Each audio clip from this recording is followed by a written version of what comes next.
Welcome back to Strange Form. Today, we're going to be looking at Tim Burton's return to the world of his titular character, Beetlejuice, in the aptly named Beetlejuice Beetlejuice. To those of you wondering why I'm straying from the toy reviews, well, the simple answer is that the single Alien movie review netted me more subscribers in 2 weeks than the entire last year of toy reviews. So, the audience, and I suppose the algorithm, have both spoken. I'm not going to completely stop doing toy and collectible reviews, but I'm definitely going to rotate in some other entertainment commentary. But this, and any successive film reviews I do, will be much shorter than my hour-long Romulus dissection. Now strap in, because I'm going to do a lot of complaining. I wanted to like this film, and I went in with the mindset that it was definitely not going to recapture the magic of the original, but I would try to enjoy it for what it was. Like with the Alien Romulus review, if you liked it, please keep liking it, and feel free to defend it in the comments section, because I would definitely like to see it through your eyes. That being said, here we go. The original Beetlejuice was released in 1988, and I was fortunate enough to be taken to it by my parents, who love science fiction, fantasy, and horror films. So you better believe that my childhood was filled with all the greats. From Back to the Future to Labyrinth, and every Something Wicked This Way comes in between, we were in the seats and enjoying the greatest films of the 80s and 90s. But Beetlejuice became one of those family favorites that wormed its way into becoming conversational shorthand. My mom saying things like, "Kids, you know I love them," when my sister and I made a mess. We all referenced the film often. It was a sort of comfort food entertainment for our family, and we were ourselves strange and unusual. In my adult life, this is something that I passed on to my own children, even going so far as to take them to the set of the sequel during filming. For years, I had held out hope that there would be some project that would bring us back to the unique world Burton had created in '88. As time went along, I would always say, well, we are getting to the point where you need less and less makeup for Michael Keaton to make him look like the grizzled lead.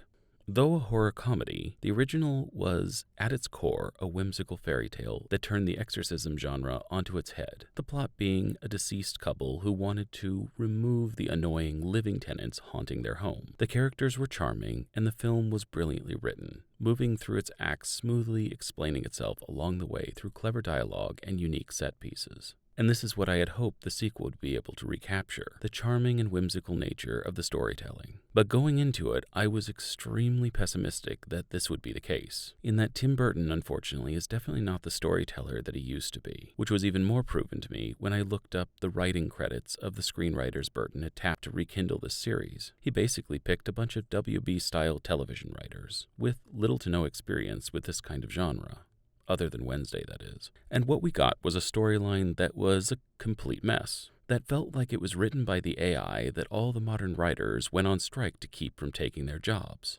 And with films like these, it's not hard to see why they're scared, as an AI script would probably be as sensical. The plot of Beetlejuice Beetlejuice revolves squarely around the elephant in the room, and that's the absence of the patriarch Charles Dietz, who, because of a controversy in the actor's personal life, Burton went to great extremes to both leave out and include at the same time. If you don't know, the actor Jeffrey Jones, who was Lydia's father in Beetlejuice and the principal in Ferris Bueller's Day Off, among other roles, was convicted of possession of child sexual material and soliciting a 14-year-old minor for production of said material. The first charge of possession was eventually dropped, and he was not issued any jail time, but probation and having to register as a sex offender, as he pled no contest to these charges. His defense was that he was producing art and not pornography, which the court seemed to have partially agreed with as they struck part of the charges, but what was produced was still deemed inappropriate, and though he hasn't had any jail time, these charges have rather effectively ended his career. So the studio had one of two ways of dealing with this. They could have gone the route of Deadwood and simply brought his character back regardless of the controversy, or they could have ignored the character altogether and written a story that simply didn't include him. The problem here is that they wanted their cake and eat it too. So what we have is an awkward claymation sequence where the likeness of the actor is shown, and then the rest of the film you see the character walking around the afterlife with the top half of his head and shoulders missing. And of course, on top of that, they set the entire plot around the family coming together over his death. So if your goal was to get everyone to run out of the film and Google Jeffrey Jones, mission accomplished. And another elephant in the room was that the Maitlands, the focal point of the first film, were glossed over almost completely, relegated to one line of dialogue where Lydia explains that they found a loophole and were able to move on from the house sooner than expected. As I said, yet another elephant in the room because of the controversy surrounding Alec Baldwin, who played Adam in the original. The film starts off sort of like Ghostbusters 2, in that Lydia is now a talk show host who helps people with their hauntings. And we see during the sequence that Lydia can see ghosts in a blink or you'll miss it ghost encounter in the bathroom. However, there's a lot they could have done here, showing how she sort of became like Michael J. Fox's character in The Frighteners. Someone who's actually using their ability to see people in the afterlife as a way of staying one step ahead of everything. But instead, the seeing ghosts gimmick is really never spoken of again. It's shown that she takes pills in order to ignore these ghosts, but she also stops taking them for the rest of the film after this scene. In this scene, we meet her manager, boyfriend, who is a touchy-feely, sensitive guy with obvious ulterior motives. The characters are rather one-dimensional, and the way in which the film moves through its paces has all of the subtlety of a first grader telling you about their day at school. The larger issue here, though, is that the film tries to set up too many storylines and doesn't have a plan to draw them all together into one cohesive narrative. Thus, as the film progresses, the entire thing just sort of becomes one jumbled mess. There's that word again. This film will probably play well amongst the audiences who get most of their entertainment through social media, as that's the attention span that Beetlejuice is catering to. The film is a series of vignettes, strung together almost like episodes of Saturday Night Live, with a loose narrative thread to conjoin these individual skits. And where there isn't randomness, there's nostalgia bait. Beetlejuice works in an office full of shrunken-headed employees. Remember the shrunken-head explorer? And the head shrinker at the end of the original? Well, here it is again. Except no headhunter. Just a bunch of his victims. Why are they in this one? No real reason. And a good deal of the callbacks are shoehorned in this way. As a matter of fact, one of the characters says that the afterlife is just so random, with a straight face, largely because that's the only way you can make heads or tails of everything that they're trying to throw at you. In the previous film, they've set up that you are stuck wherever you died before getting to the waiting room, and yet one of the main characters dies suddenly in the middle of the film and is teleported directly to the waiting room, because that's where the plot deemed that the character needed to be at that moment. Another character is sent to hell the second he is no longer needed to move the plot forward, as if he was never something you should have paid attention to in the first place. Just a plot mechanic, nothing more. And this is a big spoiler, and going forward there are going to be a lot of spoilers, so tune out if you don't want anything major spoiled. But one of the big reveals is that Lydia has a daughter, and the daughter doesn't believe that her mother is anything but a charlatan, largely because Lydia's estranged husband died, and she was never able to contact him to give her daughter closure. Later in the film, the daughter, Astrid, played by Jenna Ortega, happens upon her father after she is tricked into the afterlife by a would-be love interest. The father is covered in piranhas because he died as a rainforest environmentalist and is framed as someone who is constantly taking off to save the planet, ignoring his responsibilities at home. However, in the previous film, it was set up that the people who were public servants were there because of suicide, from the girl who had cut her wrists at the front counter to the guy who had thrown himself in front of a bus, and the paper pusher leaving files on people's desks floating through the office on a noose. This was the rule.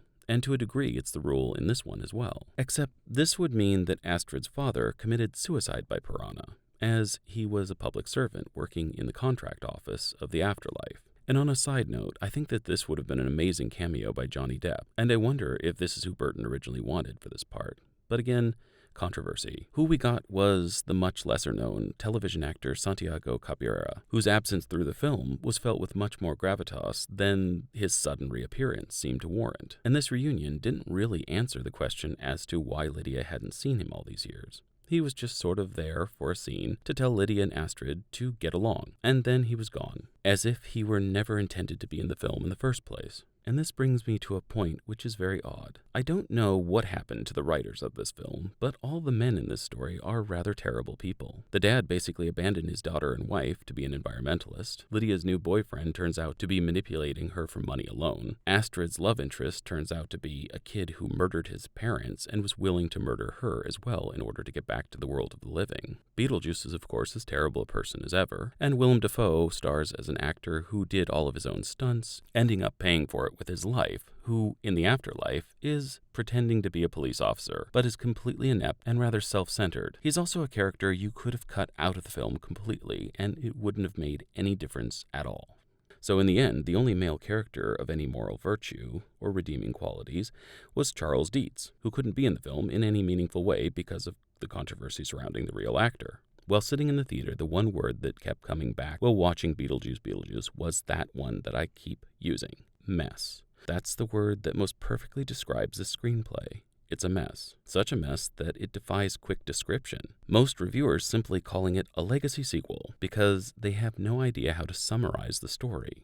Basically, the surviving women of the Dietz family come back to Winter River, Connecticut to mourn the death of the patriarch Charles Dietz, who died as a claymation character in a combination plane crash shark attack. Because of a clumsy janitor knocking over some crates in the afterlife, Beetlejuice's old love interest is able to reconstitute herself after being released from the boxes that hold her chopped-up remains. But don't expect this character to have any depth or dialogue, as the entirety of her character can be summed up as a black widow who attempted to kill Beetlejuice on their wedding night, and he hacked her up when he discovered that she had poisoned him. Beyond that, she simply wanders through the afterlife, sucking souls dry for unknown reasons on her way to get revenge or reconciliation or something with Beetlejuice. She's not really a character so much as a contrived plot device, and that's one to push Beetlejuice back into Lydia's life. While back in Winter River, Connecticut, Lydia's daughter, Astrid, meets a young boy with similar interests to her own, but he turns out to be a ghost who murdered his parents and tries to trick her into trading places with him. His character is also a contrived plot device, who is discarded the moment he stops moving the plot forward. At Charles Dietz's wake, Lydia is proposed to by her slimy boyfriend manager, who is pushing for a Halloween wedding night, which is just 2 days away. And of course, feeling pressured by the situation, Lydia agrees. All of these plot lines are running concurrently,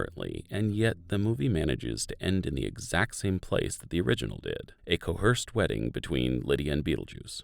Few of these plotlines actually cross in any meaningful way, ending in a lot of hackneyed and rushed, and above all, cynical because I said so storytelling. Why cynical? Case in point, there's a running gag in the film where Beetlejuice makes Lydia pregnant, and her stomach ruptures in a grotesque spillage of green pus, causing her to give birth to a hideous little Beetlejuice Jr., who crawls around the room like something out of Peter Jackson's Dead Alive. And they don't just push this grotesque forced pregnancy bit on Lydia, but do it again with Astrid during a dream sequence at the end of the film. In my opinion, this kind of humor turns Beetlejuice from being something that's rude in sort of a PG-13 way to something that would violate a woman in order to play out a bit, which I felt was a disturbing tonal shift from the rest of the film. Now, this doesn't bother me in other films like Romulus or The Fly, but this kind of body horror seemed extremely out of place and begged deeper questions than the script had any business asking. Like, was Lydia actually forced to give birth to a corporeal being in that scene? Or was it all just a hideous illusion? And if it was an illusion, what reason would Beetlejuice have for traumatizing a character he's trying to elicit help from? Like I said, out of place for a semi-family-friendly film. And this brings me back to the last part of the review, and that's Michael Keaton's performance. Though I felt Catherine O'Hara was sort of being a caricature of herself in the first film, and Winona Ryder and Jenna Ortega were perfectly serviceable as semi-estranged mother and daughter, Michael Keaton was definitely the star of the show. But he didn't quite fall right back into the character. The original Beetlejuice had much greater dynamic range in his line delivery, where this version of Beetlejuice delivered almost every line in a low, grumbling growl that makes you feel the age of the actor a little bit more than I would have liked. And I feel like this was largely because Keaton only had about 17 minutes of screen time in the entire film, and this was something that was actually written into the contract, as that was the same amount of screen time the character had in the original film.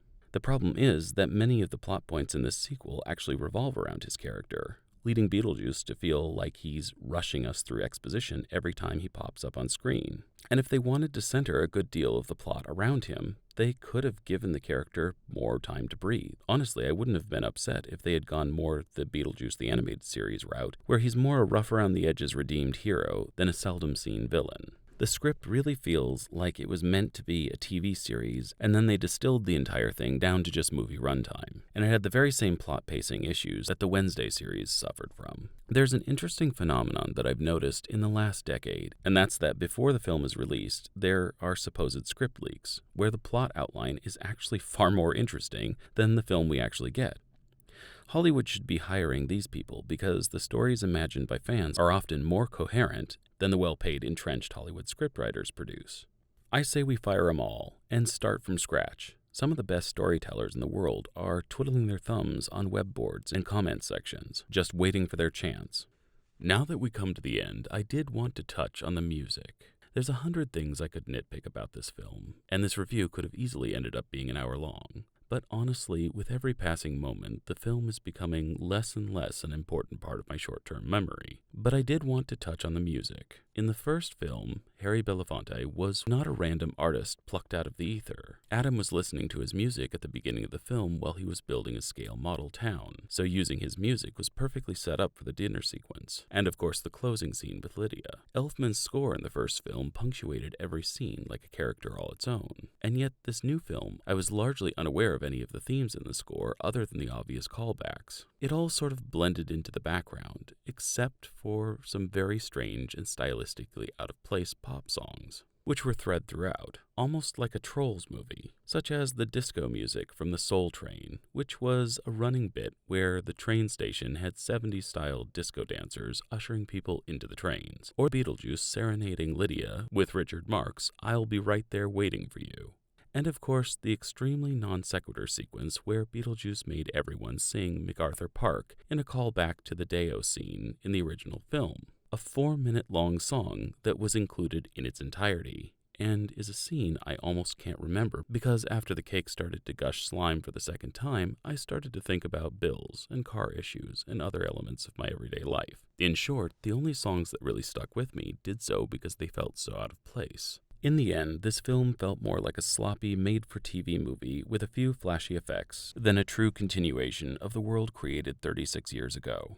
Beetlejuice will probably do very well its first week on demand, as the same audience who saw it in the theater will probably have completely forgotten almost everything in the film come October. As for my verdict, though I enjoyed seeing some of these characters again, it was simply too sloppy to recommend seeing it in the theater. I think you probably could have taken most of the components here and broken them up into 8 40-minute episodes and had something much more compelling. But as a standalone film, it's fairly underwhelming.